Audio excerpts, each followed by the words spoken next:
Hello everyone, good morning and welcome to my vlog. आज चाहिँ Saturday अनि मेरो आज क्लास छैन, आज अफ हो। अनि म चाहिँ आज चाहिँ अलिकति थोरै रेस्ट गरेँ है, बिहान अलिकति ढिलो उठेँ। अनि किनकि गुरुकुलमा गुरुजीहरू पनि हुनुहुन्न अनि बिस्तारै कामहरू भ्याउँछु भनेर आज चाहिँ अलिकति रेस्ट गरेँ मैले। अनि उठ्ने बित्तिकै चाहिँ मलाई फर्स्टमै बेड नमिलाइकन चाहिँ केही पनि काम गर्न मन लाग्दैन हैन। अनि आज त्यो पनि सैटरडे अनि सैटरडे चाहिँ म रुमहरू पनि एकदम डिप क्लिन गर्छु, एकदम मजाले सफा गर्छु। अनि म चाहिँ बेड मिलाउँदैछु। अब आज चाहिँ मेरो काम भनेको हप्ताभरि रहेको लुगाहरू धुने अनि त्यसपछि चाहिँ सबै फ्रेसहरू हुने, नुहाउन त डेली नै नुहाइरहेको हुन्छ अनि लुगाहरू चाहिँ धुन भ्याइरहेको हुँदैन। अनि सबै लुगाहरू धुने, सबै कामहरू गर्ने। अनि मैले चाहिँ रुम मिलाइसकेँ र त्यस पछाडि प्र्याक्टिस गर्दैछु।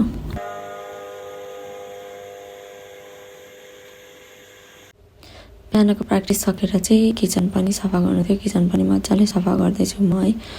अनि एभ्री डे अलि टाइम रस भइरहेको हुन्छ, बिहानै उठ्यो अनि बिहानै जानुपर्ने हुन्छ अनि 8 घन्टाको क्लास अनि आइपुग्दै गर्दा 12 घन्टा हुन्छ। अनि लुगाहरू पनि धुन थियो, लुगाहरू धुएँ मैले मजाले। अनि आज चाहिँ फेरि घाम लाग्छ होला भनेर सोचिरहेको थिएँ। घाम लाग्यो भने चाहिँ मजाले घाममा बस्नु पर्यो आज भनेको लागेन। अनि त्यस पछाडि फ्रेस भएँ म। अनि आज चाहिँ घाम लागिरहेको थिएन अनि टाउको पनि मजाले सुकाउन पाएन है। अनि काठमाडौँमा चाहिँ अझै पनि चिसो छँदैछ, अस्तिभन्दा केही कम चाहिँ भएको छ। त्यसपछि चाहिँ मैले ब्रेकफास्ट गरेँ है। अनि आज चाहिँ मलाई बहिनीहरूकोमा जानु छ बालुवाटार, किनकि मेरो 1-2वटा सामानहरू इम्पोर्टेन्ट सामानहरू छुटिरहेको छ, डकुमेन्टहरू। अनि त्यो डकुमेन्टहरू पनि लिएर आउनु छ। अनि बहिनीलाई पनि भेट्दै आज बालुवाटार बहिनीले उतै खाना खानको लागि बोलाएको छ कि पहिला सँगै बस्यौँ हामी, लगभग 4-5 महिना सँगै बसेको भएर धेरै मेमोरिजहरू छ। अनि बोलाएको छ उसले मलाई। अनि यो डेली बिहानै उठेर जाँदै गर्दाखेरि पर्सनल केयर पनि मजाले गर्न नपाउने क्या है। अनि आज चाहिँ म स्किनहरू पनि मजाले केयर गर्दैछु। अनि यो यस्तो हातहरू फुटेर अनि पढ्दै पनि छु आज चाहिँ म। अब जाँदैछु म त्यस पछाडि बालुवाटार बहिनीहरूकोतिर है। अरू दिन सैटरडे चाहिँ बच्चाहरूको क्लास हुन्छ अनि आज चाहिँ गुरुहरू नभएको कारणले बच्चाहरूको क्लास पनि छैन। अनि म चाहिँ एकदम मिस गरिरहेको छु। सैटरडे चाहिँ सधैँको सेड्युलै त्यही हुन्छ। अनि भ्लग बनाएर एडिट गरेर अपलोड गर्न पाउने भनेको चाहिँ यो सैटरडे मात्रै हो, किनकि सैटरडे अलिकति फ्री हुन्छु म, 1-2 घन्टा बाँकी रहन्छ। त्योभन्दा अरू चाहिँ मेरो टाइम एकदमै रस रहन्छ।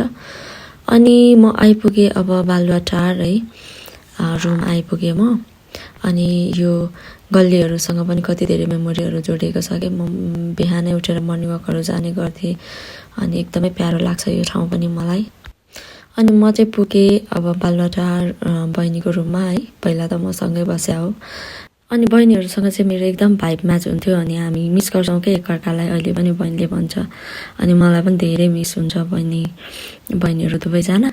अनि उसले चाहिँ मेरो लागि खाना एकदमै राम्रो बनाइरहेको रहेछ होइन। अनि म चाहिँ गएर यो सैटरडेसम्मको कुराहरू सबै कुराहरू सेयर गरिरहेको छु उसलाई। अनि हाँस्दैछौँ हामी दुईजना। यस्तरी हेर्दै गयो। म तपाईँलाई साथी यो दिदी भनेर बोलाएको बेला चाहिँ यो कसरी बनाउनु भनेर सोध्नु भएको थिएँ। अनि मैले यत्तिकै बुझ्दैछु। ए होइन नि त्यो भयो, त्यतिखेर पनि बुझ्दै थिएँ। तपाईँले यो घिउ राख्दिनु भएको हो के? मैले राखिदिएको साथी भन्नै बिर्सेछु। अनि खाएँ मैले। यो चाहिँ बहिनीले मेरो लागि बनाएको भेज खाना। एकछिन बसेँ अनि मेमोरीहरू सेयर गऱ्यौँ, पुरानो कुराहरू गऱ्यौँ अलिअलि। अनि त्यस पछाडि बहिनी पनि बिजी थियो आज। अनि म चाहिँ फर्केँ। अनि बाटोमा आउँदै गर्दाखेरि चाहिँ के फिल भइरहेको थियो भने यो हप्तामा 6 दिन 7 दिन काम गर्नेलाई कति धेरै गाह्रो हुन्छ होला कि होइन, टाइमहरू म्यानेज गर्नको लागि। किनकि म अहिले बिहानै उठेर जान्छु अनि साँझ आइपुग्दै गर्दाखेरि यस्तो टाइम रस भइरहेको हुन्छ। अनि म चाहिँ आइपुगेँ होस्टल है गुरुकुलको। अनि त्यस पछाडि प्र्याक्टिस गर्दैछु। अनि आज चाहिँ खाना पनि मलाई दिदीले दिनुभयो माथिबाट। खाना खाएँ अनि त्यस पछाडि मेरो लास्ट काम भनेको अलिकति होमवर्कहरू बाँकी थियो। अनि बिहान त अर्ली मर्निङ कुद्नुपर्ने हुन्छ होइन। अनि त्यही भएर म चाहिँ होमवर्क गर्दैछु। र आजको दिन चाहिँ मेरो यसरी नै भिडियो गाइज है। So see you all in next video. Saturday मेरो फेरि भने नेक्स्ट vlog आउनेछ. So see you and thank you for watching guys.